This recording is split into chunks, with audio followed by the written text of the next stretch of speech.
In the last video I was showing how I figured out that the grooves weren't spaced properly, so if a car was coming in on the inside, it was actually on top of the rail instead of...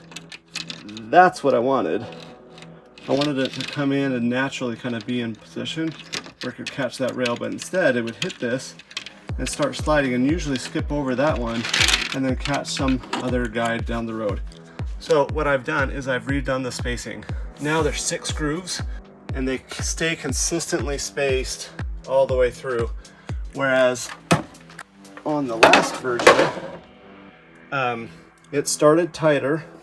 It started tighter right here, and then it actually spaced out so that this spacing was different than this spacing right there. Now they're all consistently spaced and they come up and through. One mention is you'll notice right here how the light kind of catches it a little bit differently.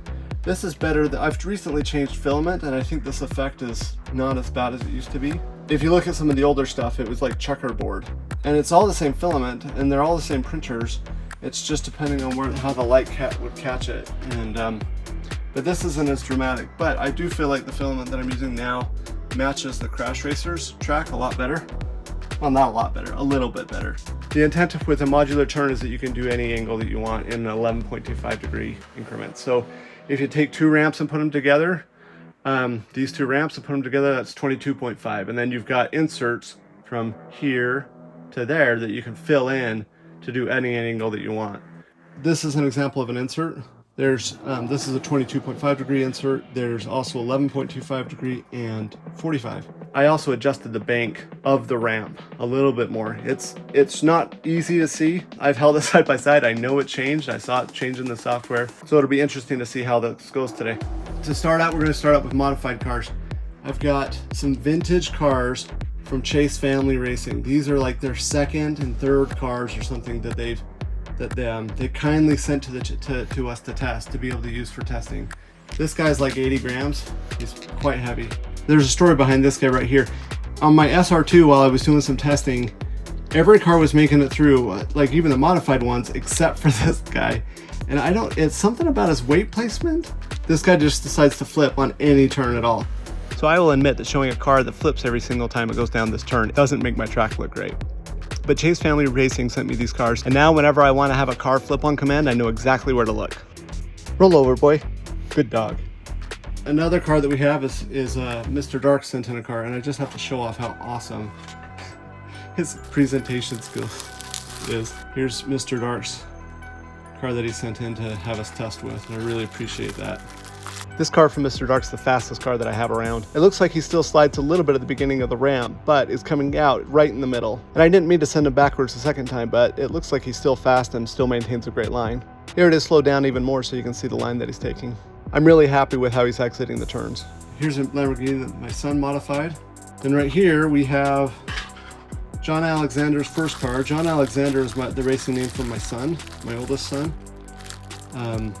This car raced at the Skyway for the Select tournament. And then we have from Monster Motorsports, Rubber Toe sent my son a challenge car. He sent this Bentley. It's all weighted and everything. He wanted to see if my son could match up a stock Bentley to be able to beat this one. So that's a challenge that'll be coming soon. Those are the modified cars I'm going to run down first. John Alexander does a great job through these turns. There's a little bit of a slide at the beginning of the ramp occasionally, but in general, his car's navigating the modular turn in a really, really good line. This black Lamborghini is also doing a really great job. I think this one, where the 2 Lambos are side by side, is especially beautiful. The Monster Motorsports Bentley does drift out a little bit out of the turn. Here the Bentley and Mr. Darq have contact going into the turn. Mr. Darq corrects it and pulls away. Now here, John Alexander actually flips. Let's go back and take a look at this closer. It looks like John Alexander just catches an edge and just goes up. That appears to be one of the more consistent artifacts of racing on this turn. Plus, a yet to be modified, I need to start on this tomorrow, very soon, this is for the van tournament. We went through all of the vans that I have. I don't have a huge Hot Wheels collection, but I have some. And Live Young Diecast is hosting a van tournament. So we wanted to try this one out. So I'm going to try this one out on the track too right now. If I'm going to send this van into the Live Young Diecast Vans Gone Wild tournament, it's going to need a lot of work. Hopefully putting some weight on the bottom would help. But I might need to have a runoff with a few other backup vans. Here's some stock Hot Wheels that I've got laying around, like literally laying around on the floor around the track. So I've just put them up. That was a great pass by that red car on the outside. One thing that's pretty apparent is the speed difference between the modified cars and these. They're all coming off at about the same point, but these look like they're crawling through. It might be because some of them have been laying around and might have a few bent axles, but what are you gonna do? But it's nice to see none of them flipping up. And even that car, which went down backwards, is cool. Oh no, it looks like we're starting Junkyard Joust Open Track Edition, which is totally something that should happen. I mean, if you look at this, there's so much potential for Junkyard Joust Open Track Edition. Sending 2 cars down at once, how could you resist? All right, let's see how this goes. Oh, he gets his back end up, but let's see. And he's off. He's up on his lid. Let's see who else goes contact with the 4Runner. The 4Runner comes in and neatly files in line. Let's see. I have no practice in announcing, so oh, that one hits a wall. It just bounces off. 4 cars at once. Oh, 4-car Junkyard Joust. You gotta do it, please, please, please. We had 1 car flip, but out of all the cars that have gone down, that's not too bad. 6 cars through the turn. Oh, mass carnage, you gotta love it. But even 6 cars, like, I think the turn looks really good with multiple cars going down at once. So let's look at this other angle.